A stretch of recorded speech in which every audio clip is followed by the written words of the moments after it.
এটাও ব্লকের কাজ করা। কেন বলছি ঝলমলে কাজ বলেন তো? এই দেখেন একটু স্লো যাচ্ছে শাড়ি, আগে দেখেন কালার ম্যাচ করা, খুবই সুন্দর হচ্ছে টাসেল। আর এই হচ্ছে গিয়ে আপনার গ্লাস ওয়ার্ক করা, খুবই সুন্দর শাড়িটার আঁচল।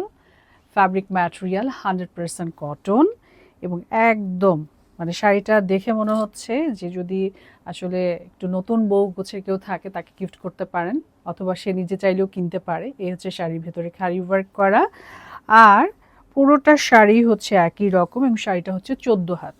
ঠিক আছে, একটু দেখাই আমি। শাড়ি হচ্ছে 14 হাত, প্রাইস আসবে 2250। হ্যাঁ, ছোট্ট করে একটা স্ক্রিনশট নিয়ে রাখেন আপনারা, যার ভালো লাগছে একটু ঝটপট করবেন। আমি একটু স্লোতে দেখিয়েছি এই শাড়ি, কিন্তু পরের শাড়িগুলো পটাপট দেখাতে শুরু করব। আর এই লাইভে আপনারা জানেন যে আমরা সুন্দর করে কিছু 5টাই শাড়ি দেখাই, যাতে আপনাদের সময় বাঁচে এবং সুন্দর করে আপনারা নিয়ে ফেলতে পারেন। প্রাইস আসবে 2250 টাকা অনলি।